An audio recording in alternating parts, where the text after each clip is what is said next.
Looking at this, it's like super wild. Allah musta'an.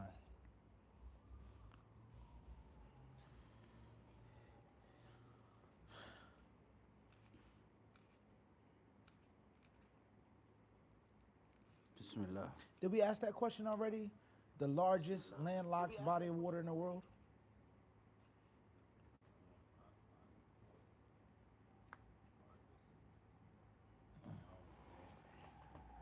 This guy, What is it? the largest.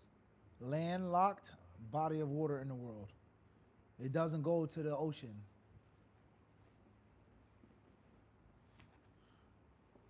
There are many, but this is the largest. No, Great Lakes. no. La. No, well, maybe Great America. Lakes is this. All right, it's landlocked, but it's not. It's not. It's ones that are bigger. And obviously, the Nile is going to go Out to the river. I mean, Line River. It goes to the Mediterranean. Correct? Egypt. landlocked. Huh? Landlocked. La. It's not a lake. A sea. Caspian. MashaAllah. Good, good. Black Sea was a good guess as well. You look. Okay, perfect. Yeah, Black Sea is right behind it. Well, it depends on what you mean. Sea in general is anything, 7 seas. Or you mean like ocean. A lake could be sea, overseas. Anyway. The Caspian Sea is deep. Yeah, I for don't sure. know. It's the Caspian. Black Sea is huge as well. And they right back to back. And then you got the Aral Sea further east, which is significantly smaller, but it's interesting. Tight. Are there any questions, Nafis? Then it goes to Mediterranean. No. Yes. The same question. Bismillah. What's the same question? Initials MA from London, UK. Can you give a tutorial on how to beat women? That's the question. No, I cannot. Perhaps you can ask your local scholar or resident scholar in London or a student of knowledge there. As far as what's meant by that, you only are allowed to use a miswag, so on and so forth. At the end of the day, it's a long discussion, and we've made long discussions about this because it's important. It's not just a joke, but it's reality. People try to attack Islam, and people try to find fault in Islam and say Islam is this and Islam is that. And then, of course, to make things even more confusion, we have the cultural practices that have crept their way into the Islamic rulings. My culture, this is how we beat women, this is what we do. And now for it's the deen. My culture, we don't, it's impossible to think about even saying it, but the Islam clearly. So it's a what? It's a problem. It is a problem. All right. How do we implement things? What understanding do we take? What application do we take?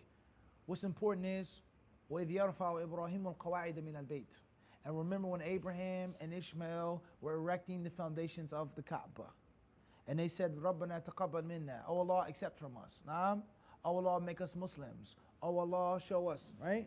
And then they said, رَبَّنَا وَبْعَثْ فِيهِمْ. Oh Allah, and send among these people a messenger from them who will do what? Recite to them your ayat and do what? Cleanse them. وَيُعَلِّمُهُمُ الْكِتَابَ وَالْحِكْمَةَ and do what? Huh? وَيُزَكِّيهِمْ إِنَّكَ أَنْتَ So the Prophet ﷺ, he did what? Sallallahu. Recited the words. What's meant by teaching in the book and the wisdom then? Meaning the physical what? Application of things as well. So it is important to understand how do we practice something that we read? How do I turn it into 3D? Such as Salatul Khawf. You read about Salatul Khawf in the Quran and authentic hadiths, but how do you make the prayer of fear? 1 rak'ah, 2 rak'ah, facing the Qibla, holding a weapon with your eyes. There are things that you have to have the physical what? The physical ijazah in. You've seen this sheikh, this is how the Prophet raised his hands. Who saw that from? His teacher. Who saw that from? His teacher, all the way back, the pedigree. And this should show us the importance of learning and taking knowledge from the mouths of scholars and not just from books, even though books are important. But you have to have the actual tatalmud, tutelage. So it's a very important question. All right. The Quran tells us to be kind to women, to treat them kindly. The Prophet says that they are gentle. Be careful with the vessels. Okay?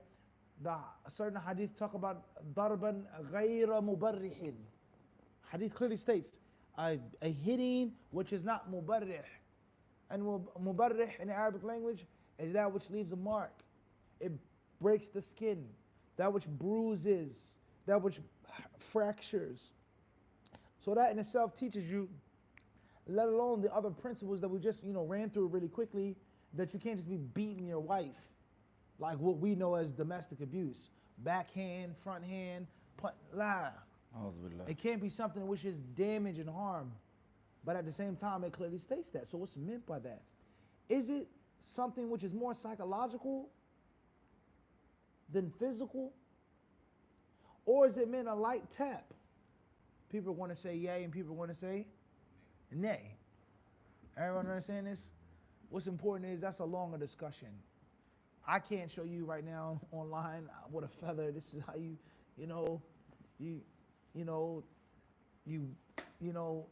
whack her with the feather, with the quill. It got some, come on. some resistance, no doubt. All right. This is like a whip. I tell you, more of the story is, kids, don't try to stay home. More of the story is, if I, like that's not bad. Right? How much damage am I going to do with that? But are you going to be comfortable with me? Hey, I'm the Quran teacher. Hey, you get the point. Like, yo, understand or not? Yeah. How much damage is going to be from that? What mark is going to be left? What bruise is going to be left? What bone is going to be fractured? But at the same time, it's clearly showing you I'm not in a what?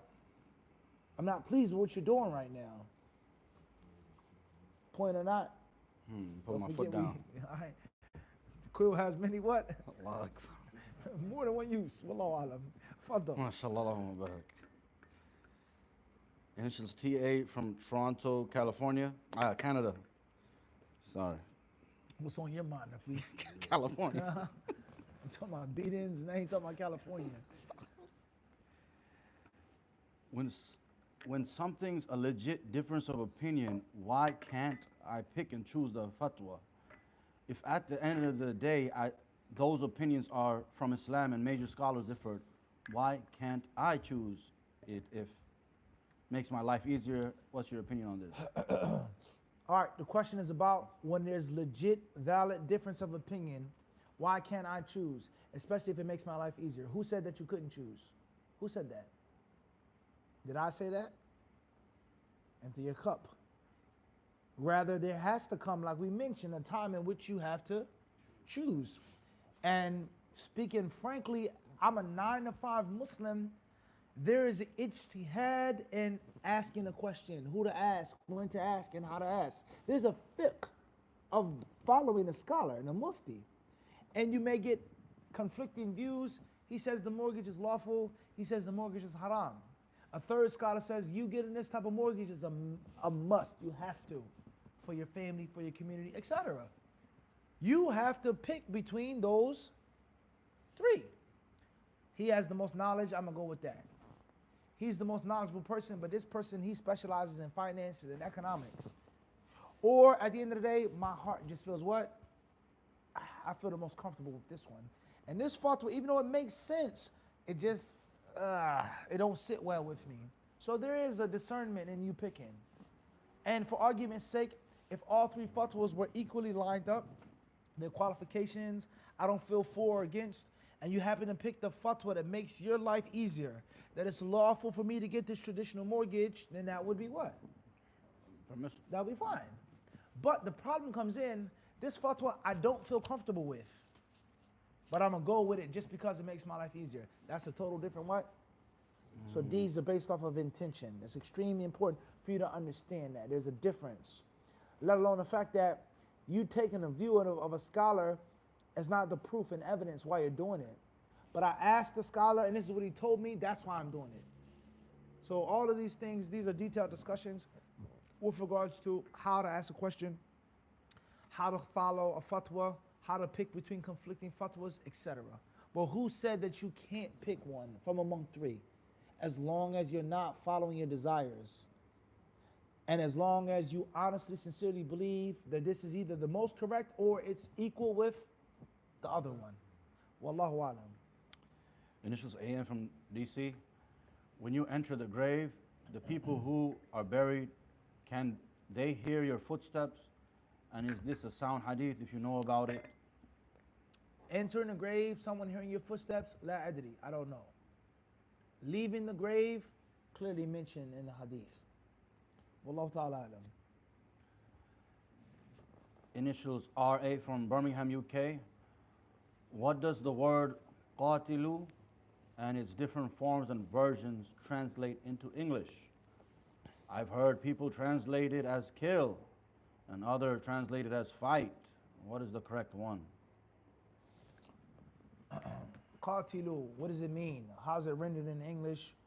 Does it mean kill? Does it mean fight? So on and so forth. A disclaimer, obviously, we do not condone any acts of violence against Muslims or non-Muslims that's unwarranted, unjust, illicit acts of violence against yourself or others, especially against the good old people. We have no association with any political movements, right, center, or left.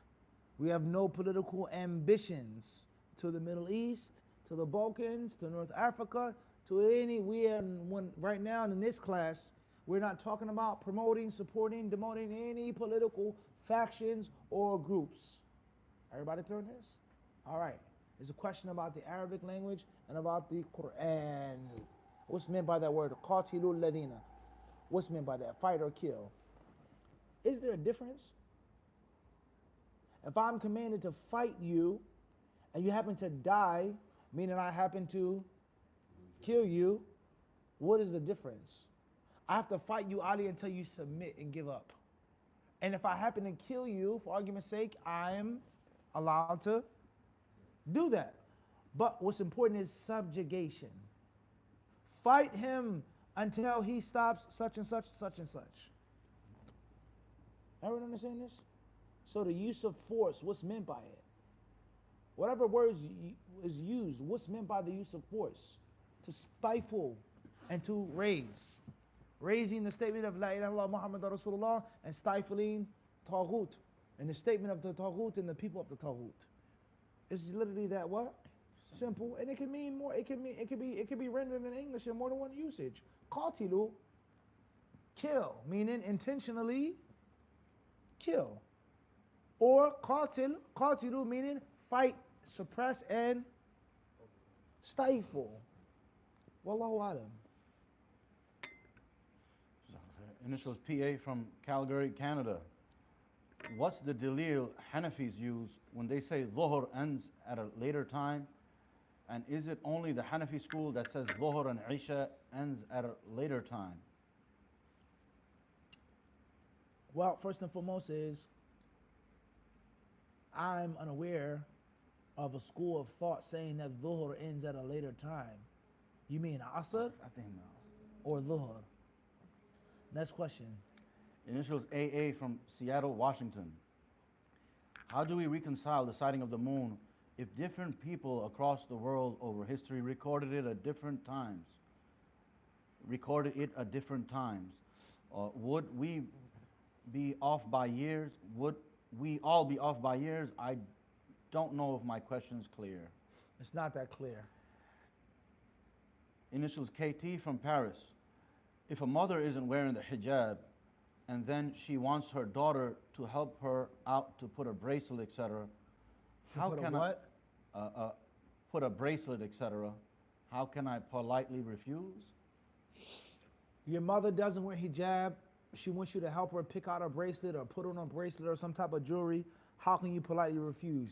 You smile to your mother and you say, "Mashallah, Ummi, you're so beautiful. Your beauty should only be for Abby." You tell her just like that. And if your mother and your Abby are divorced, then you tell her, "Ummi, your beauty is so rare, only one man deserves it." No one else should see this wonderful gold bracelet on your arm.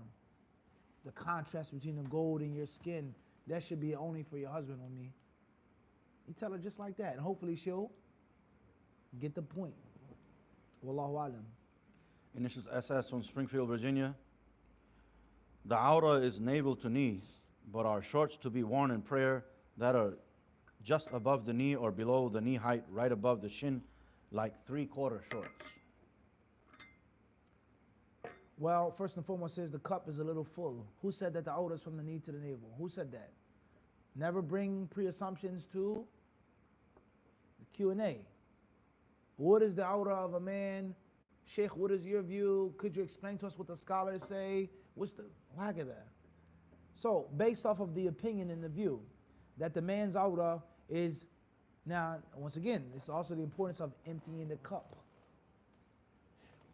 What is the awrah of the man? Is it from above the navel to beneath the knee? Or is it that which is ma bayna surrati wa rukbah, between the navel and the knee? And there's a big difference between the two. So the former versus the latter. The former, the latter. I can show you my belly button, innie or outie.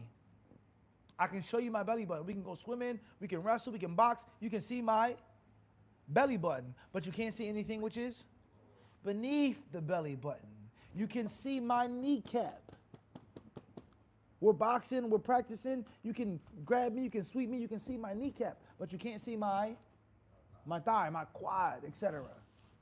Versus you can't see my belly button, nor can you see my Kneecap. So you got to fix your madhab here, and this is why you come with a what? Empty cup. All right. At the end of the day, ala kulli hal, for the view that states, because there are different views of the ulama, the people of knowledge, that the man's awrah is the knee to the navel, above or between. You are not to pray with 3/4 length shorts on, period.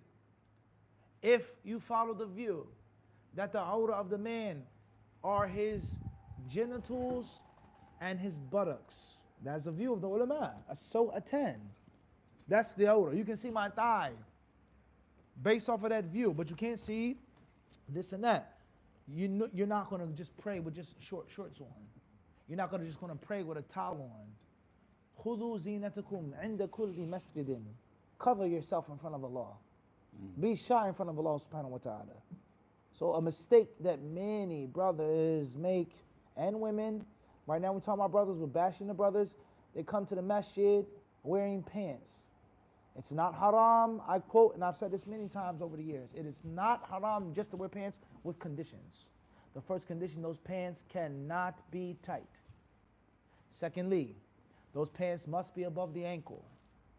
Thirdly, those pants cannot be transparent. They can't have rips in them and cuts in them, in which I can see. Nor can I'm supposed to see your behind and your boxer briefs. Concealed what? Carry. You're not supposed to know what? You're not supposed, all right? Everyone understand this? So these are some of the conditions of pants being permissible. And of course, they can't be pants which are exclusive to kuffar. And which if someone saw you, they would think that you're a kafir, if that's all they saw. So these are some of the conditions of the validity of men wearing pants on a day-to-day basis. You don't have to wear a thobe, it's not wajib. You don't have to wear nizar.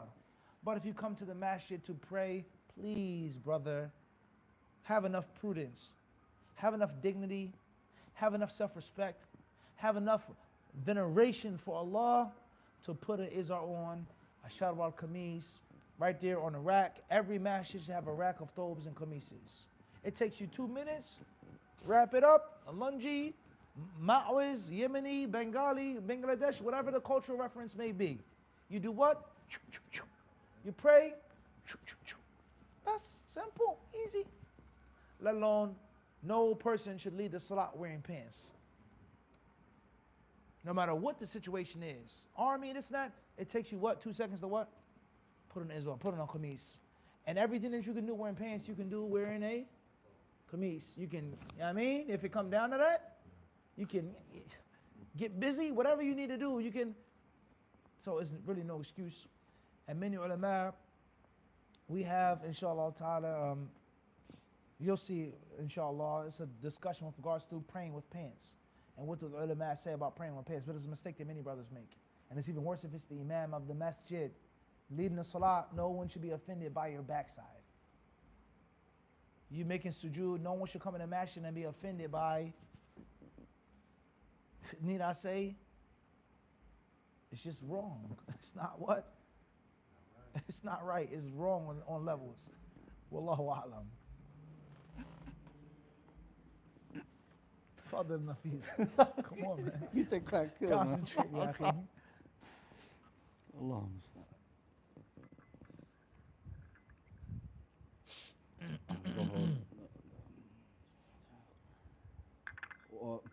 Initials PA from Calgary, Canada. Why do Hanafis say you don't need a wali? Is it only because the hadith didn't reach Abu Hanifa?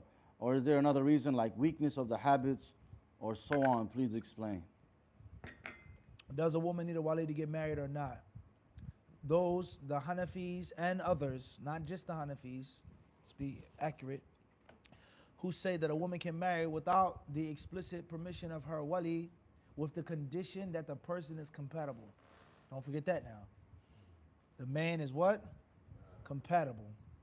Why do they say that? Did the hadith not reach Abu Hanifa and his disciples? Is the hadith weak to them? Or do they use qiyas, the systematic analogy, the deducing? They say this is a rule and that it applies here. Such as a woman buying and selling by herself. A woman inheriting by herself. A woman having a business by herself. As long as she's of age, as long as she's free, and as long as she is Rashida. Her mind is what? Somewhat, it says, somewhat what? What did the guy say in the video? Allah musta'an. A little humor, inshallah, it won't hurt nobody, hopefully. He had a picture of a woman's brain on a chart. And he said, this is the right side of the woman's brain, and this is the left side. He said, on the right side, nothing is left. And on the left side, nothing is right. Wallahu a'lam. I'm not saying that. Nor do I say I agree with that and I believe with that. I'm just quoting what has reached me. Further, next question.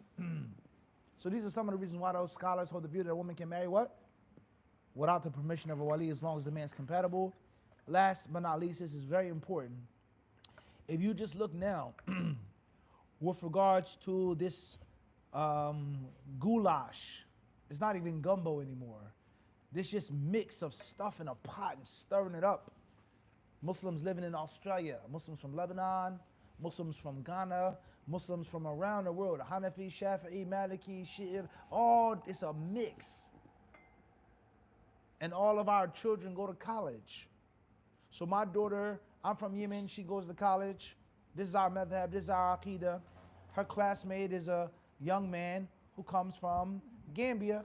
This is madhab, his aqidah, his way of life. And then there's someone from Iran. It's a mix. So there's so many different mixes, it's nothing but a matter of time before something explodes, before a pot overboils. My daughter from Yemen is nothing but a matter of time before she falls in love with the boy from Gambia. It's nothing but a matter of time before this Iranian student finds beauty in a white American sister. It's nothing but a matter of time before this man from Kuwait is in love with this black American sister. It's a matter of time. I don't believe in racism. You're smarter than me. You're a better athlete than me. You get better grades than me. But my parents, your parents, that's a different one. Different story. I love him. I want to marry him. No, you can't marry him. Over my dead body will you marry a black man? Many people say this. Over my dead body, black people are cursed. One sister told me, her parents said. Sister was from Lebanon. She said, black people are cursed. They're good, but they're cursed by Allah. You can't marry them. Allah musta'an. She might be And cursed. she's saying, what are you talking about? This is Jahiliyyah. He's this, he's that, he's kind. He plays basketball. Well, I like his swag, right? Okay, the socks, the Izar. The guys from Lebanon ain't dressing like that. They're not color coordinating with the, he's a gentleman. He held the door for me. right? And the people from my country, they say, stand behind me 20 paces. So what happens? The father says, no, you can't marry this man because he's black, or because he's white, or because he's Yemeni, or because he's Iranian. So the walis, with all of their cultural bid'ah, jahiliyyah stuff, they have a what now? They have a stranglehold over it. You can't get married without me. And if you get married without me, you're cursed. You're going to go to hell. I'm going to make dua against you. Heaven is under the feet of women, of mothers. You can't do it unless we sign off on it. You see the danger in that? And obviously, it's a longer discussion with regards to a person losing his authority of being a wali, but you get the point I'm trying to make. Versus a woman, she says, I'm not young. I'm not 14-year-old. I'm not 15. I'm not 16. I'm a grown woman. I live by myself. I'm on my own. I pay my own bills. Blah, blah, blah, blah, blah, blah, blah, blah. Everything is independent, but I got to wait on this ignorant, racist, sinful father to say, yes, you can marry him. You guys get the point I'm trying to make? So it's a discussion, yani. May Allah help us all. And this is Katie from Paris. I will start Quran classes, inshallah, in September. However, can I memorize right now since it's summer and I have a lot of free time, even if I don't get corrected by my teacher? Fine. Questions regarding going ahead of your teacher or going ahead of the class. You should memorize as much as you possibly can. As long as, and this is why many Quran teachers they tell the students not to memorize until after they've read the Quran to them. Your recitation is correct. Now you memorize with me, or for argument's sake, by yourself. So there's nothing wrong with being ahead of the class, but just make sure that you have the ability to read it correctly. You've been taught and you've been trained correctly, even if you're self-taught by listening to somebody. And obviously, if you're ahead, inshallah, you'll sit in front of the teacher and you'll make sure that your recitation is good. But don't be someone that can't unlearn a thing. Sometimes you may memorize something and it's hard for you to unlearn the mistake. So it's a yes and a no answer. Wallahu alam. The general rule is try to memorize as much as you possibly can. Initials MA from London, UK. Is it true only Jews and Christians can pay jizya? I heard this is the majority opinion. If yes, then what do the other groups do if jizya isn't available? Would they have to convert? Right. Question regarding jizya. No, it's not true that it's only Jews and Christians. There's proof and evidence with regards to al-majus. Majus hijab. Sunnu fihim sunnata al-kitab. Treat them like the people of the scripture. The hadith clearly states, authentic hadith. So a Zoroastrian can be included among Yahud and the Nasara.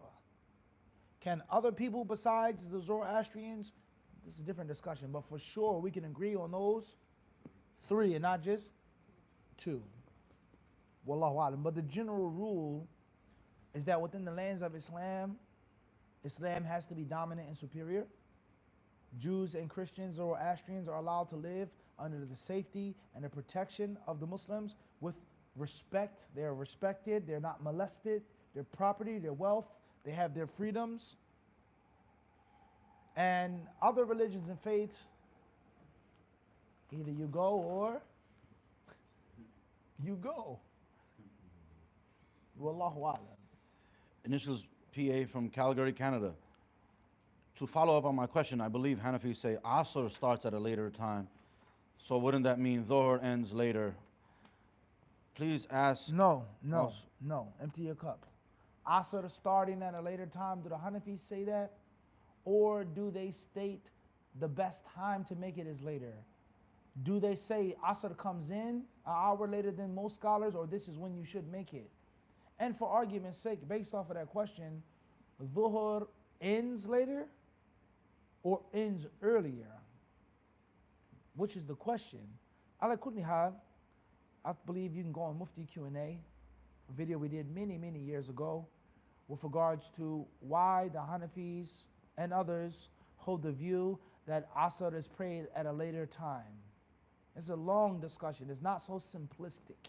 It's not just simple-minded. It's a scholastic debate on when is the earliest you can make Asr, when's the best time you can make Asr, And when's the latest time you can make asr?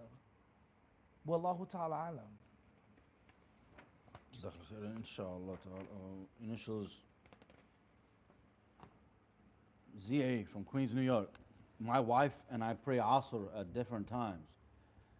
Is she allowed to pray Asr at the earlier time if she goes to the masjid with me? Yes, inshallah.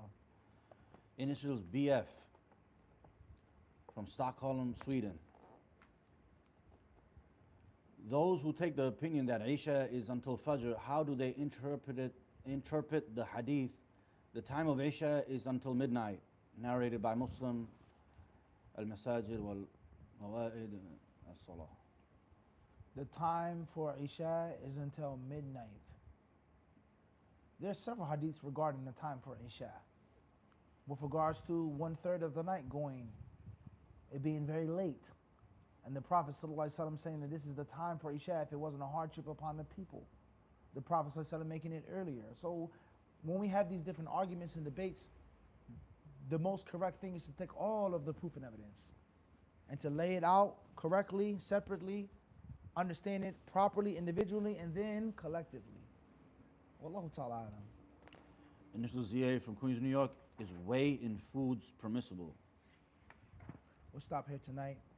Allah subhanahu wa ta'ala surely knows best. Wa sallallahu wa sallam wa barak ala abdihi wa rasulihi nabiyina wa imamina Muhammad. Jazakumullahu khairan.